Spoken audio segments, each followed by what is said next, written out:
দাহ্য পদার্থের কারণে প্রায় ২৭ ঘন্টা লাগলো বিমানবন্দরের আগুন নেভাতে। ধীরে ধীরে স্বাভাবিক হচ্ছে ফ্লাইট চলাচল, শত কোটি টাকা ক্ষতির শঙ্কা।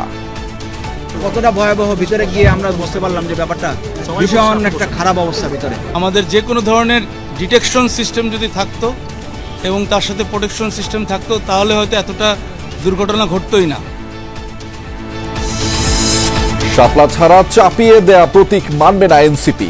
ইসির নিরপেক্ষতা নিয়ে প্রশ্ন। জামাত পিয়ারের আন্দোলনকে প্রতারণা মনে করেন নাহিদ।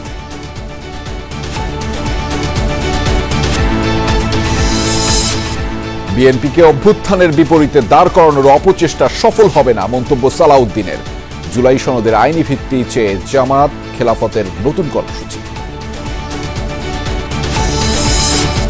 জুলাই সনদে সই করল গণফোরাম, বাকিদেরও স্বাক্ষরের আহ্বান কমিশনের। বাস্তবায়ন নিয়ে সব দলকে যৌক্তিকভাবে একমত হওয়ার পরামর্শ। প্রচলিত সব রীতিনীতির বিপক্ষে গিয়ে যদি একটা আইন ব্যবস্থা বা রাজনৈতিক ব্যবস্থা করি তাহলে তো খেসারত আমাদের আরো ২০-২৫ বছর ধরে দিতে হয়। এমপি ও শিক্ষকদের সচিবালয় অভিমুখেই ভুখা মিছিল। শহীদ মিনারে ফিরে গিয়ে ফের অবস্থান, ক্লাসে ফেরার আহ্বান উপদেষ্টার।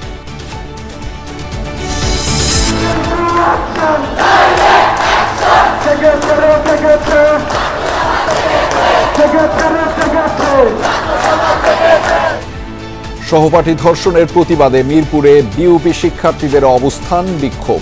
অভিযুক্ত একজন গ্রেফতার, জড়িতদের কঠোর শাস্তি দাবি। মেয়েদের নিরাপত্তা নিশ্চিত করতে হবে। এইভাবে ধর্ষিত সমাজে আমরা থাকতে পারবো না। ধর্ষিতার মৃত্যু হয়ে যায়, তারপর একজন ধর্ষকের বিচার হয় না, সে দেশে একটা ধর্ষক তো পার পাবেই। আইনগুলো যথাযথভাবে বাস্তবায়ন করতো এবং নারীদের নিরাপত্তার বিষয়ে জোরদার করতো, তাহলে অবশ্যই এই বিষয়গুলো কম হতে।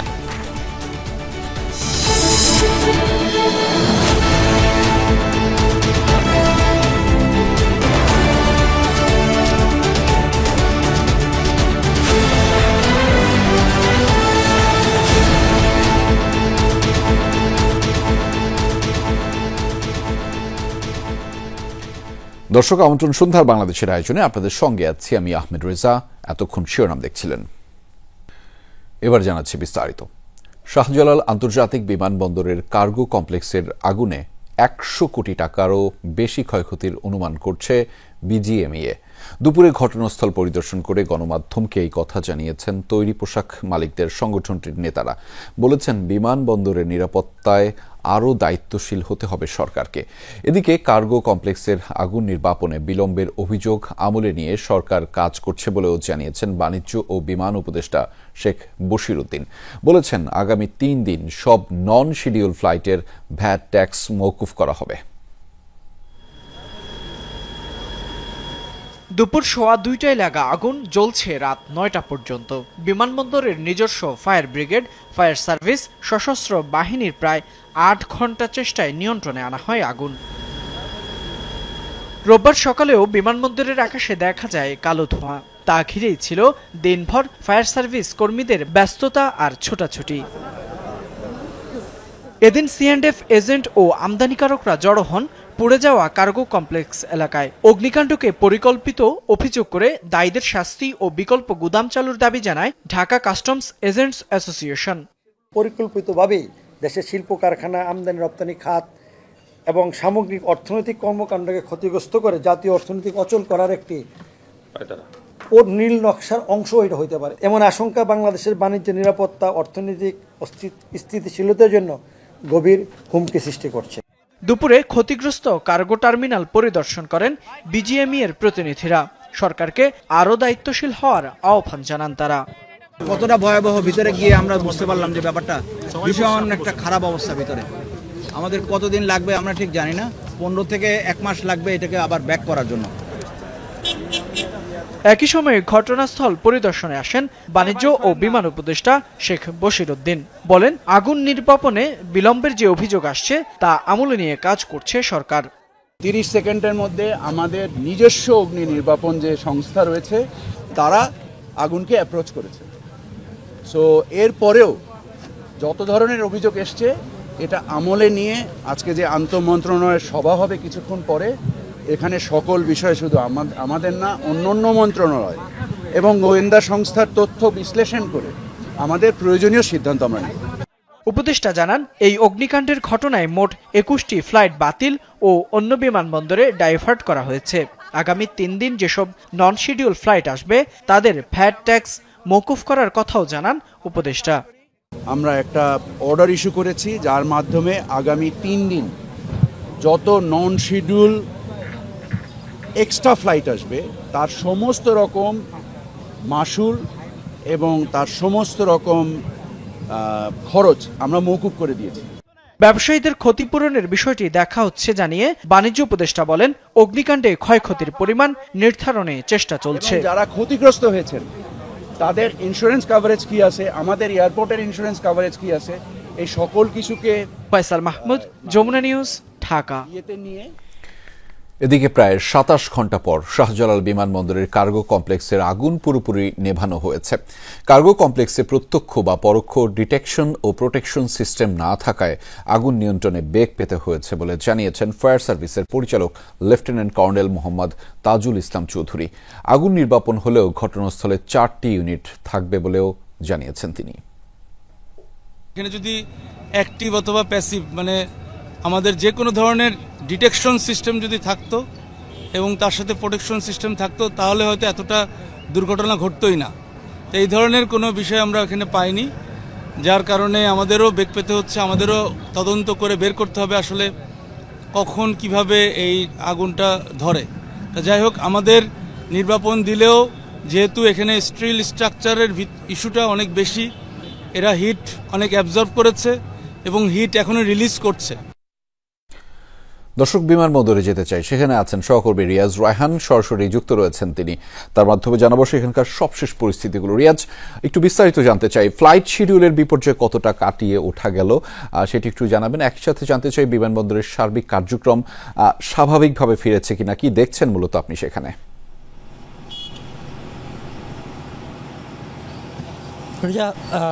যদি বলি ফ্লাইট শিডিউল, সেটি আসলে কিছুটা সময় লাগবে এবং যেহেতু বিমান পরিবহন পর্যটন উপদেষ্টা তিনি বলেছেন যে আগামী 3 দিন পর্যন্ত যারা অনির্ধারিত যেসব ফ্লাইটগুলো রয়েছে যেখানে অবতরণ করবে তাদেরকে শুল্ক যে সুবিধা সেই সুবিধাটি দেওয়া হবে, অর্থাৎ শুল্কমুক্তভাবে তারা এখানে তাদের যে বিমান ওঠানামা সেটি কার্যক্রম সেটি পরিচালনা করতে পারবেন। আর পাশাপাশি বিমানবন্দরের কার্যক্রম এখন স্বাভাবিকই আমরা দেখেছি। এর আগে একেবারে টার্মিনাল 1 এবং টার্মিনাল 2 আমরা দেখেছি, সেখানে যে অন্যান্য যে ফ্লাইটগুলো রয়েছে সেই ফ্লাইটগুলো ওঠানামা করছে এবং কোনো ধরনের সমস্যা আর এখন নেই বলে মনে হচ্ছে। বা পাশাপাশি এখানে বেসামরিক বিমান পরিবহন এবং পর্যটন মন্ত্রণালয়ের বেশ কিছু কর্মকর্তা কর্মচারী এখানে ছিলেন, তাদের সাথে আমাদের কথা হচ্ছে। তারা বলছেন যে নিয়মিত যে অপারেশন সেটি এখন পরিচালিত হচ্ছে, তবে কিছুটা সময় লাগবে। একেবারেই সম্পূর্ণ স্বাভাবিক হতে আসলে কিছুটা সময় লাগবে, যেহেতু বেশ কয়েক ঘন্টা পর্যন্ত বিমান ওঠানামা বন্ধ ছিল এবং শিডিউলগুলো বিপর্যয় ছিল, সেই কারণে সেটি কাটিয়ে উঠতে কিছুটা সময় লাগতেই পারে।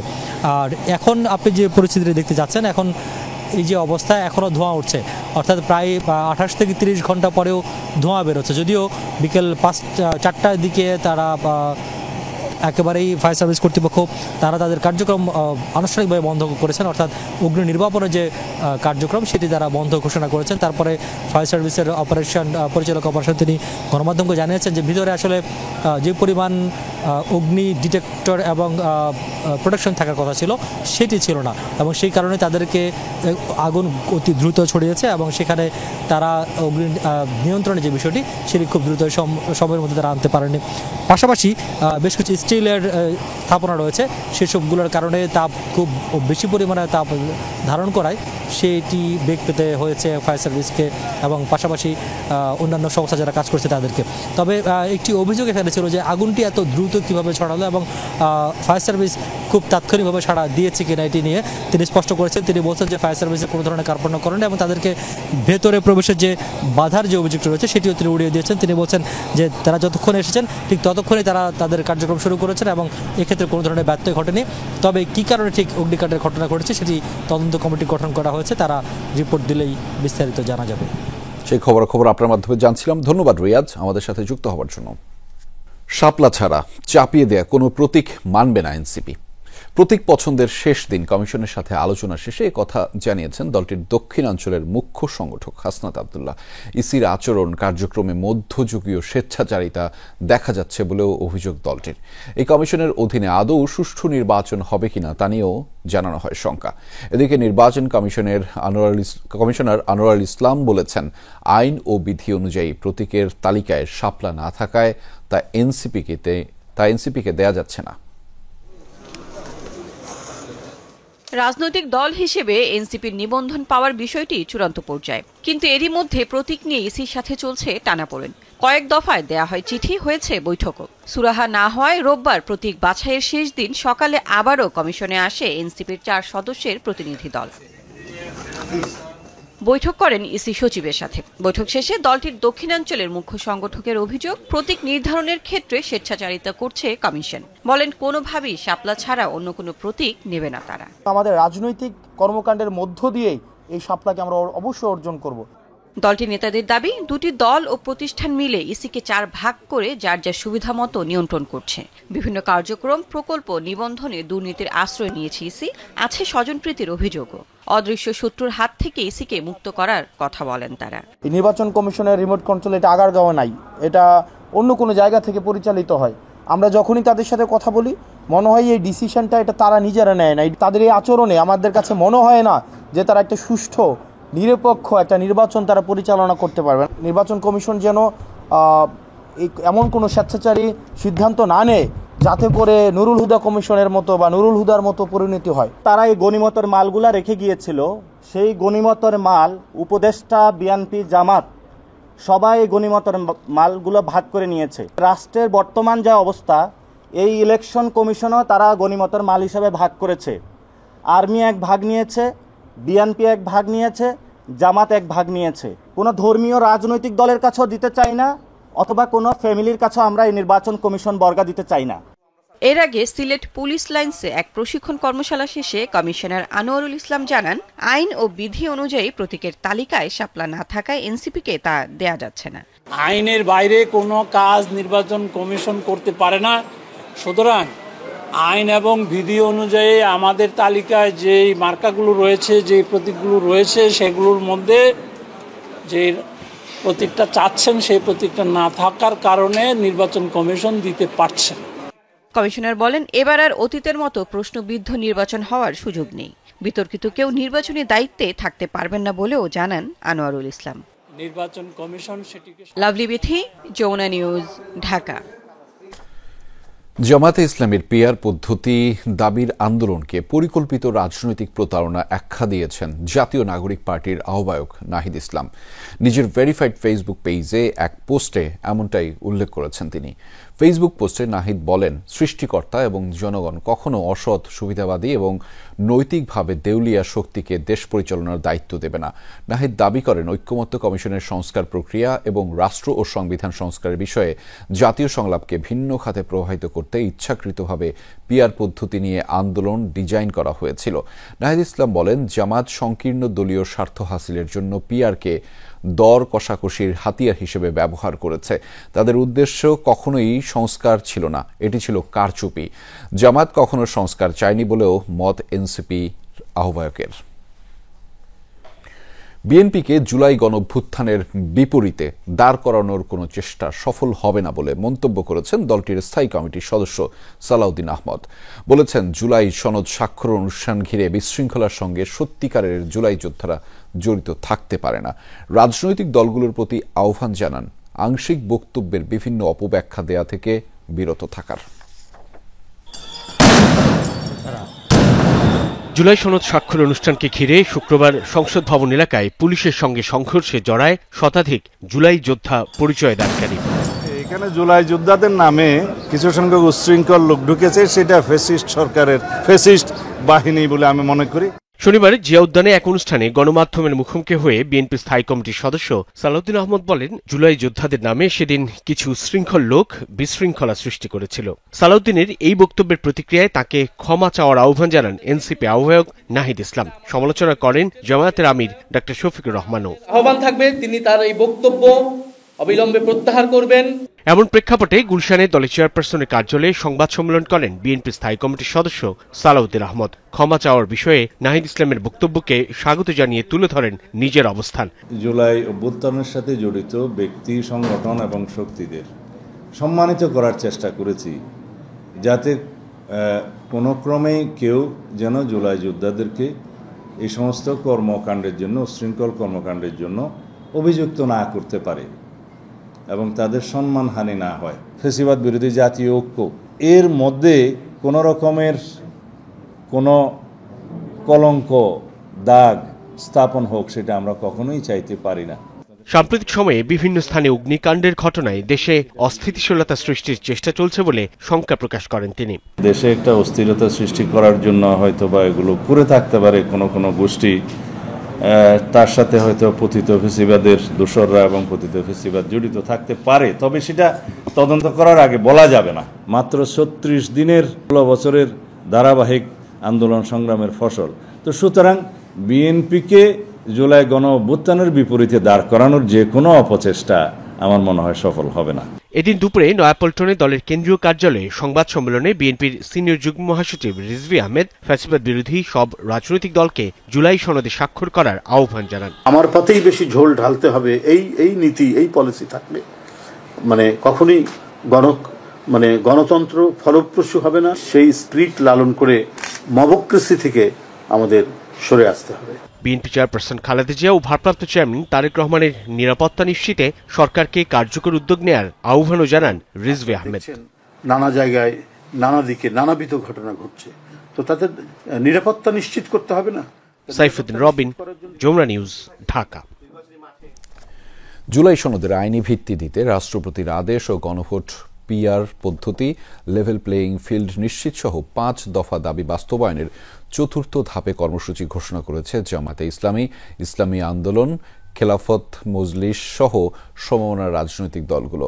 দুপুরে জাতীয় প্রেস ক্লাবে এক সংবাদ সম্মেলনে এই ঘোষণা দেয়া হয়। খেলাফত মজলিসের মহাসচিব আহমেদ আব্দুল কাদের 20 অক্টোবর রাজধানীতে, 25 অক্টোবর বিভাগীয় শহর এবং 27 অক্টোবর জেলা শহরে বিক্ষোভ মিছিল ও সমাবেশের ঘোষণা দেন।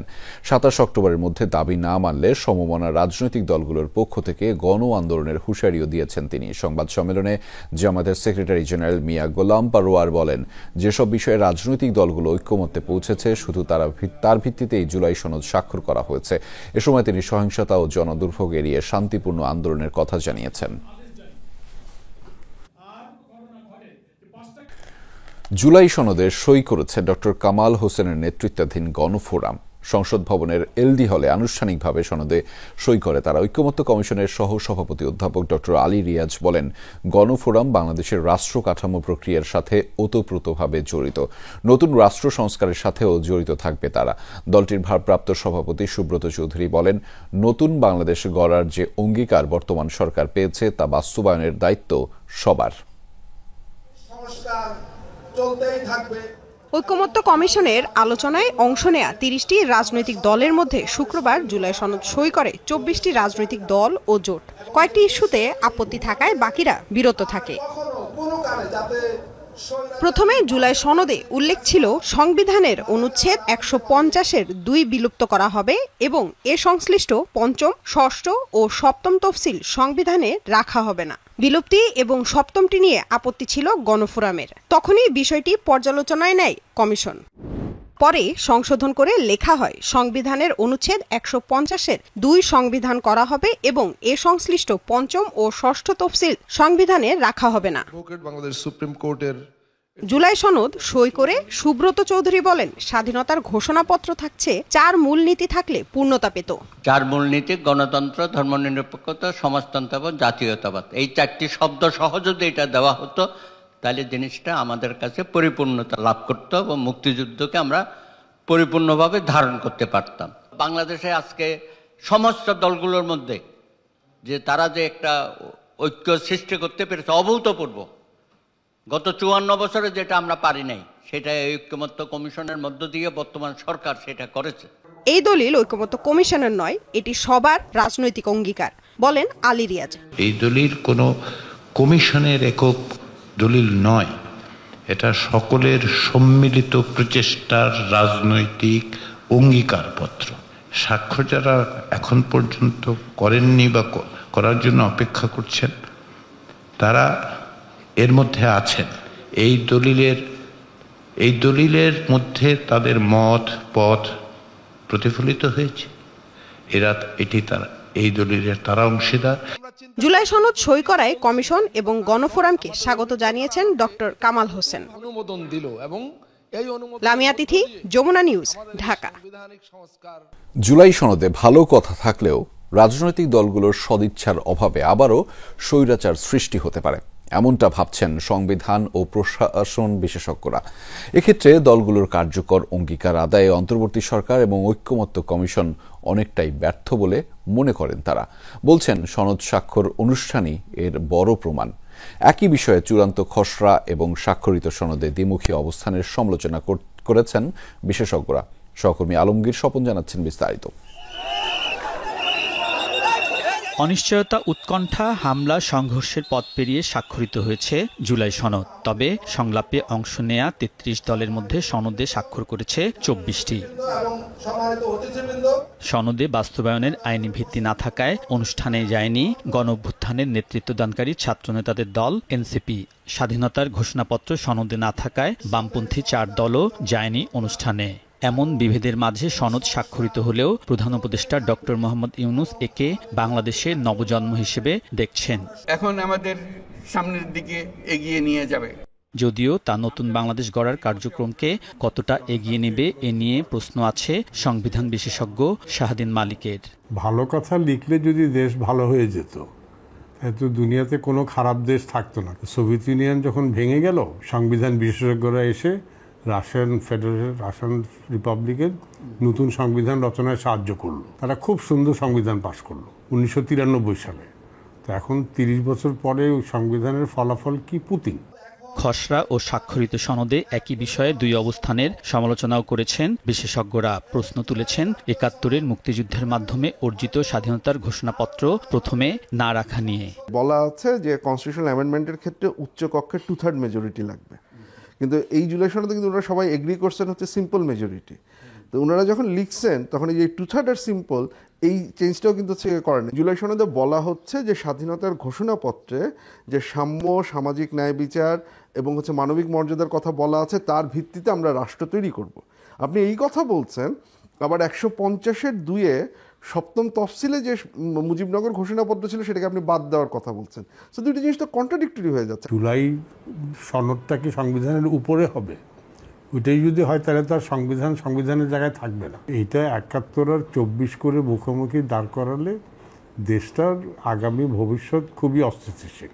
তবে সমালোচনা সত্ত্বেও শীর্ষ দলগুলোর এক হয়ে সনদ স্বাক্ষরকে ইতিবাচক হিসেবে দেখছেন বিশেষজ্ঞরা। বলছেন সব দলকে যৌক্তিকভাবে ঐক্যমতে আসতে হবে সনদ বাস্তবায়নের প্রক্রিয়া নিয়ে। যে আগামী সংসদ যেটা নির্বাচিত হয়ে আসবে তার দুইটা ভূমিকা থাকবে। সো লেটস সে প্রথম 60 ডেজ বা 90 ডেজ সে গণপরিষদের ভূমিকা পালন করবে, এই একই সময়ে সে সরকারের ভূমিকাও পালন করবে। যদি আমরা নেক্সট পার্লামেন্টকে কনস্টিটিউয়েন্ট পাওয়ার বা গাঠনিক পাওয়ার দিই, যদি এটা গণপরিষদের মতো বা সাময়িক গণপরিষদের মতো একটা ভূমিকা পালন করে এই জিনিসগুলোকে সে অ্যাকসেপ্ট করে নেয়, তাহলে ভবিষ্যতে কোর্টে এটাকে চ্যালেঞ্জ করা উইল বিকাম এক্সট্রিমলি ডিফিকাল্ট। গণভোট সারা দুনিয়াতে দ্বিতীয় পর্যায়ে দ্বিতীয় ধাপে হয়। প্রথমে নির্বাচিত প্রতিনিধিরা একটা পক্ষে ভোট দিল, তারপরে কিছু। আমাদের ওইটা সব দুনিয়ার প্রচলিত সব রীতিনীতির বিপক্ষে গিয়ে যদি একটা আমরা উদ্ভট আইন ব্যবস্থা বা রাজনৈতিক ব্যবস্থা করি, তাহলে এর তো খেসারত আমাদের আরও 20-25 বছর ধরে দিতে হবে। সনদ বাস্তবায়ন নিয়ে সামনে রাজনৈতিক পরিস্থিতি অস্থিতিশীল হওয়ার আশঙ্কাও করছেন বিশেষজ্ঞরা। দেশে অস্থিতিশীলতাটা বাড়বে। আলমগীর স্বপন, যমুনা নিউজ, ঢাকা। এমপিওভুক্ত শিক্ষকদের 5% এবং সর্বনিম্ন 2,000 টাকা হারে বাড়ি ভাড়া নির্ধারণের সরকারি সিদ্ধান্ত প্রত্যাখ্যান করেছেন এমপিওভুক্ত শিক্ষকরা।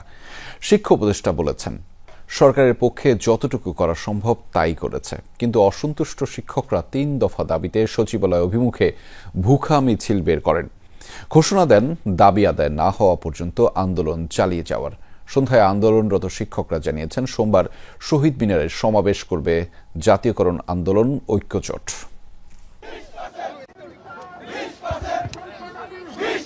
শিক্ষকদের স্লোগানে স্লোগানে যেন কাঁপছে কেন্দ্রীয় শহীদ মিনারের বেদি। অধিকার আদায়ে গত 8 দিন ধরে এখানেই খোলা আকাশের নিচে আছেন জাতি গড়ার কারিগরেরা।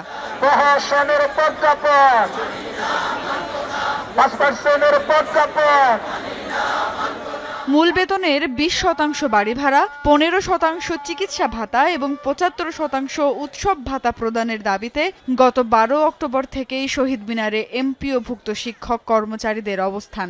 এই অবস্থায় রোববার বাড়ি ভাড়া 5% বৃদ্ধি করে সরকার প্রজ্ঞাপন জারি করলে তা সঙ্গে সঙ্গে প্রত্যাখ্যান করেন শিক্ষকরা। একদম 7 সমুদ্র পাড়ি দিয়ে আমরা ঢাকা রাজপথে এসেছি 5%-এর জন্য নয়। আমরা টিচার, আমরা জয়েন করার পর আমাদের বেতন হচ্ছে 12,500 টাকা। এই বাজারে 12,500 টাকা বেতনে কেউ চলতে পারে? এবং আমাদের যে চিকিৎসা ভাতা 1500, এ ব্যাপারে কোনো উল্লেখ নাই। জাস্ট এটা একটা সঠিক ন্যায্য অধিকারের আন্দোলনকে দাবায় দেওয়ার জন্য কাজটা করেছে।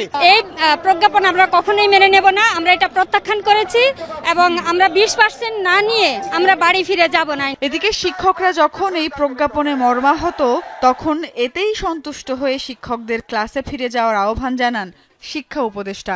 আন্দোলনরত যারা শিক্ষক যারা রয়েছেন তারা এখন ক্লাস শ্রেণীকক্ষে ফিরে যাবেন এবং শিক্ষা কার্যক্রম স্কুলগুলোতে শুরু হবে।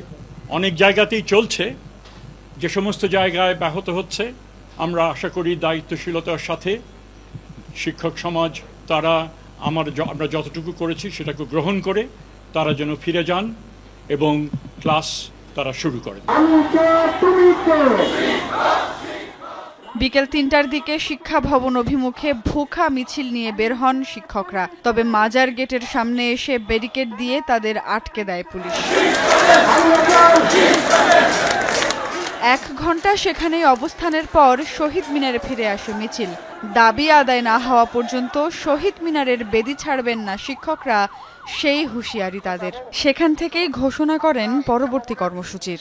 আমাদের অনশনটা এটা আগামীকালকে আপগ্রেড করে আমরা এটাকে আমার অনশন দিকে নিয়ে যাচ্ছি।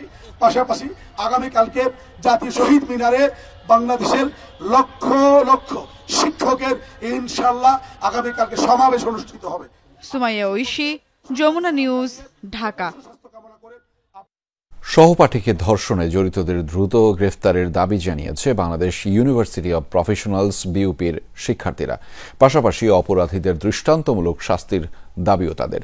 এসব দাবিতে বিক্ষোভ মিছিল এবং মিরপুর 10 গোলচত্বরে অবরোধ করেন শিক্ষার্থীরা। এদিকে এই ঘটনায় গ্রেফতারের অন্যতম আসামি মিঠু বিশ্বাসের 2 দিনের রিমান্ড দিয়েছে আদালত। বাংলাদেশ ইউনিভার্সিটি অব প্রফেশনালস বিইউপির শিক্ষার্থীরা দ্বিতীয় দিনের মতো নেমে আসে সড়কে। রোববার সকাল 11টায় মিরপুর 12 সড়কে অবস্থান নেন তারা। দাবি জানান সহপাঠীকে ধর্ষকদের দ্রুত গ্রেফতার ও বিচারের। বলেন ক্যাম্পাসের ভেতরে বাইরে শিক্ষার্থীদের নিরাপত্তা নিশ্চিত করতে হবে। সাভার রুটে আমাদের বাস লাগবে আর ধর্ষকদের দাবি নিশ্চিত করতে হবে। মেয়েদের নিরাপত্তা নিশ্চিত করতে হবে। এইভাবে ধর্ষিত সমাজে আমরা থাকতে পারবো না। ধর্ষিতার মৃত্যু হয়ে যায়, তারপর একজন ধর্ষকের বিচার হয় না।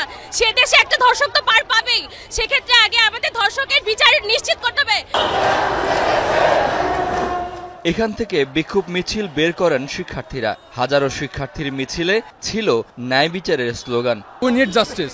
ঠিক আছে, সো আমি সরকারকে বলবো, আমি মাননীয় উপদেষ্টাকে বলবো, আপনারা এর এগেইনস্টে ইফেক্টিভ মেজার গ্রহণ করুন। সরকার বা প্রশাসন দায় এড়াতে পারে না। অবশ্যই তারা যদি তাদের আইনগুলো যথাযথভাবে বাস্তবায়ন করতো এবং নারীদের নিরাপত্তার বিষয়ে জোরদার করতো, তাহলে অবশ্যই এই বিষয়গুলো কম হতো এবং সমাধান করা যাবে বলে আমি মনে করি।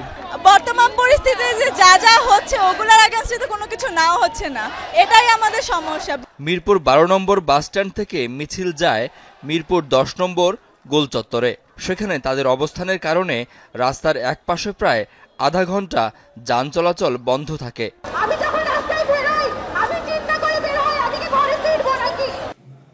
এদিকে শিক্ষার্থী ধর্ষণের ঘটনায় মিঠু বিশ্বাস নামে এক আসামিকে ধরেছে পুলিশ। শনিবার রাতে রাজধানীর তেজগাঁও এলাকার তেজকনি পাড়া থেকে মামলার এই 3 নম্বর আসামিকে গ্রেফতার করা হয়। বিভিন্ন জায়গায় সাঁড়াশি অভিযান পরিচালনা করেছি এবং অভিযান পরিচালনা করে আমরা এই ঘটনায় জড়িত অন্যতম আসামি মিঠু বিশ্বাসকে আমরা গ্রেফতার করতে সক্ষম হই। গত 14 অক্টোবর সন্ধ্যায় সাভারের বিরুলিয়ায় বিশ্ববিদ্যালয় শিক্ষার্থী ধর্ষণের ঘটনায় 3 জনের নাম উল্লেখ করে মামলা দায়ের করা হয়। শাকিল হাসান, যমুনা নিউজ, ঢাকা।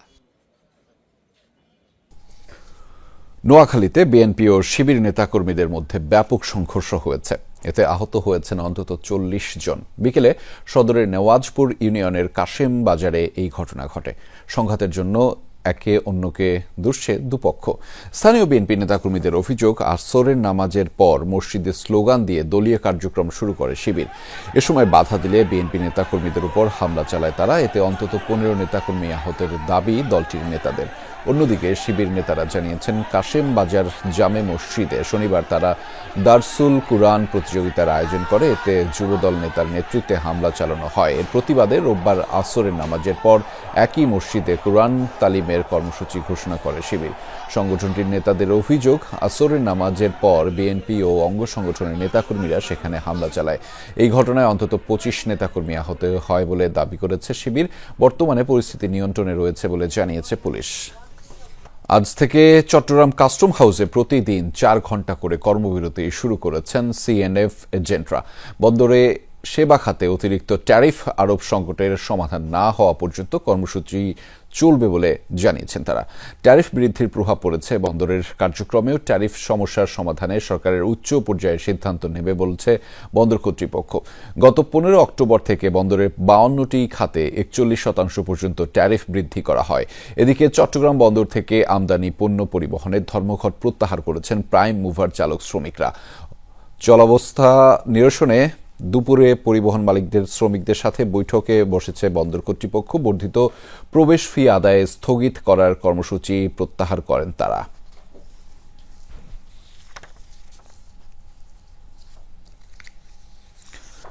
দর্শক, বরিশাল মহাশ্মশানে চলছে দীপাবলি উৎসব। সেখানে আছেন সহকর্মী কাউসার হোসেন। তার মাধ্যমে জানাবো সেখানকার সবশেষ তথ্যগুলো। কাউসার, সার্বিক আয়োজন আপনি কেমন দেখছেন? ভক্তরা মূলত কি বলছেন? তাদের সাথে নিশ্চয়ই কথা হয়েছে। আপনার মাধ্যমে সেই দৃশ্য আমরা যমুনা টেলিভিশনের দর্শকদেরকেও দেখাতে চাই।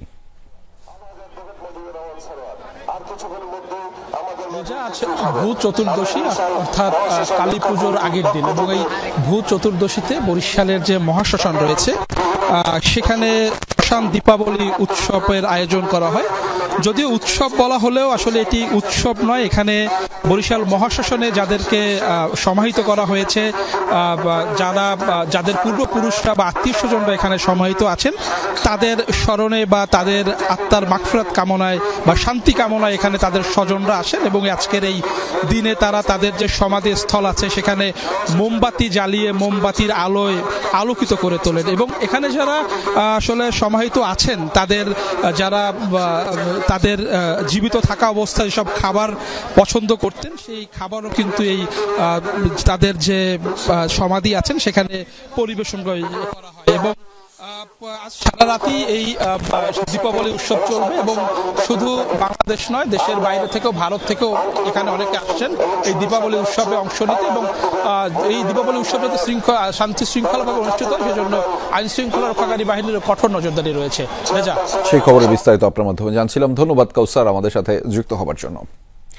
ক্ষমতাচ্যুত প্রধানমন্ত্রী শেখ হাসিনার ফুফাতো ভাই ও সাবেক চিফ হুইপ আবুল হাসনাত আবদুল্লাহর বিরুদ্ধে মামলা করেছে দুর্নীতি দমন কমিশন। তার বিরুদ্ধে প্রায় 20 কোটি টাকার অবৈধ সম্পদ অর্জনের তথ্য পেয়েছে প্রতিষ্ঠানটি। এছাড়া 80 কোটি 50 লাখ টাকার সন্দেহজনক লেনদেনের তথ্যও পাওয়া গেছে। আপনারা একবার বুকে হাত দিয়ে বলেন, বরিশালের রাজনীতিতে দীর্ঘ 4 দশকের প্রভাবশালী নাম আবুল হাসনাত আবদুল্লাহ। তার এই ক্ষমতার উৎস ছিল গণঅভ্যুত্থানের ক্ষমতাচ্যুত সাবেক প্রধানমন্ত্রী শেখ হাসিনা। প্রধানমন্ত্রীর ফুফাতো ভাই হিসাবে প্রভাব খাটিয়ে বরিশাল অঞ্চলের রাজনীতি নিয়ন্ত্রণের পাশাপাশি হাসনাত জমি দখল, টেন্ডার ও কমিশন বাণিজ্য করেছেন। এমনকি দলীয় এমপি মনোনয়নের ক্ষেত্রে প্রার্থীদের কাছ থেকে নিয়েছেন বিপুল পরিমাণ অর্থ। দুদকের সর্বশেষ অনুসন্ধানে তার ও পরিবারের বিরুদ্ধে পাওয়া গেছে এসব অভিযোগের প্রমাণ। হাসনাত আবদুল্লাহর বিরুদ্ধে 20 কোটি টাকার অবৈধ সম্পদ অর্জনের পাশাপাশি পাওয়া গেছে 80 কোটি 50 লাখ টাকার সন্দেহজনক লেনদেনের তথ্য। সাবেক সংসদ সদস্য আবুল হাসনাত আবদুল্লাহ, তার বিরুদ্ধে জ্ঞাত আয়ের উৎসের সাথে অসঙ্গতিপূর্ণ 19 কোটি টাকার বেশি অবৈধ সম্পদ অর্জন এবং বিভিন্ন ব্যাংকে সন্দেহজনক লেনদেন 80 কোটি টাকার বেশি লেনদেনের অভিযোগ এবং মানি লন্ডারিং এবং অসৎ ঘুষ দুর্নীতির সংগঠনের মাধ্যমে অবৈধ সম্পদ অর্জনের অভিযোগ প্রাথমিকভাবে দুর্নীতি দমন কমিশনে প্রমাণিত হয়, তার বিরুদ্ধে দুদক একটি মামলা দায়ের করেছে। এদিকে টেন্ডারবাজি, চাঁদাবাজি ও জমি দখলের মাধ্যমে সাভার উপজেলার সাবেক চেয়ারম্যান মঞ্জুরুল আলম রাজীবের বিরুদ্ধে 4.5 কোটি টাকার অবৈধ সম্পদ অর্জনের প্রমাণ পেয়েছে দুদক। এ অভিযোগে তার বিরুদ্ধে মামলা করেছে প্রতিষ্ঠানটি। সাভারের সাবেক উপজেলা চেয়ারম্যান মঞ্জুরুল আলম রাজীবের বিরুদ্ধে অবৈধ সম্পদ অর্জনের একটি মামলা দুর্নীতি দমন কমিশন অনুমোদন দিয়েছে এবং তার বিরুদ্ধে মামলা প্রক্রিয়াধীন রয়েছে। রাজীব আহমেদ, যমুনা নিউজ, ঢাকা। গাজা যুদ্ধকে দ্য ওয়ার অফ রিডেম্পশন বা পুনরুদ্ধারের যুদ্ধ নাম দেওয়ার প্রস্তাব করেছেন ইসরায়েলি প্রধানমন্ত্রী বেনিয়ামিন নেতানিয়াহু। রোববার মন্ত্রিসভার বৈঠকে তিনি এই প্রস্তাব দিয়েছেন। বৈঠক শেষে এক ভিডিও বার্তায় এই প্রস্তাবের বিস্তারিত ব্যাখ্যা দেন নেতানিয়াহু। বলেন, 7 অক্টোবরের ভয়াবহ হামলার পর গাজা যুদ্ধের সূত্রপাত ঘটে। এই হামলার জবাব দিতে গাজায় অভিযান শুরু করে ইসরায়েল। নিজেদের স্বাধীনতা এবং ভূমি পুনরুদ্ধারের জন্যই এই অভিযান বলে দাবি করেন নেতানিয়াহু। হামলার জবাব পাল্টা হামলা দিয়েই করা হয়েছে বলে জানিয়েছেন ইসরায়েলি প্রধানমন্ত্রী। আনুষ্ঠানিকভাবে গাজা যুদ্ধের নাম পরিবর্তন করে পুনরুদ্ধারের যুদ্ধ রাখার প্রস্তাব দিয়েছি। 7 অক্টোবর ভয়াবহ বিপর্যয়ের পর আমরা দ্রুততার সাথে আবারও ঘুরে দাঁড়িয়েছি। এর জবাবে শত্রুকে ভয়ঙ্কর এক যুদ্ধ ফেরত দিয়েছি। এটা ছিল আমাদের জাতির মুক্তির যুদ্ধ। এটি সরাসরি ইসরায়েলের স্বাধীনতা যুদ্ধের একটি অংশ। দুর্ধর্ষ এক ডাকাতের শিকার হল ফ্রান্সের বিখ্যাত লুভর মিউজিয়াম। মাত্র 4 মিনিটে হয় নজিরবিহীন এই ঘটনা। স্থানীয় গণমাধ্যমগুলো জানিয়েছে, রোববার সকালে প্যারিসের জাদুঘরটিতে অনুপ্রবেশ করে 3 মুখোশধারী ব্যক্তি। একটি পণ্যবাহী লিফট ব্যবহার করে অ্যাপোলো গ্যালারিতে পৌঁছায় তারা। সাথে ছিল কয়েকটি ছোট ইলেকট্রিক করাত। মিউজিয়াম থেকে 9টি গয়না চুরির পর একটি স্কুটারে করে পালিয়ে যায় তারা। কর্তৃপক্ষ জানিয়েছে, চুরি হওয়া গয়নাগুলো সম্রাট নেপোলিয়ন যুগের রাজকীয় অলংকারের অংশ ছিল। এ ঘটনায় কোনো হতাহতের খবর পাওয়া যায়নি, তবে সারাদিনের জন্য জাদুঘর বন্ধ ঘোষণা করেছে কর্তৃপক্ষ। দর্শক, এই ছিল আজকের সন্ধ্যার বাংলাদেশের আয়োজনে। এতক্ষণ আমাদের সাথে থাকার জন্য আপনাদের সবাইকে ধন্যবাদ।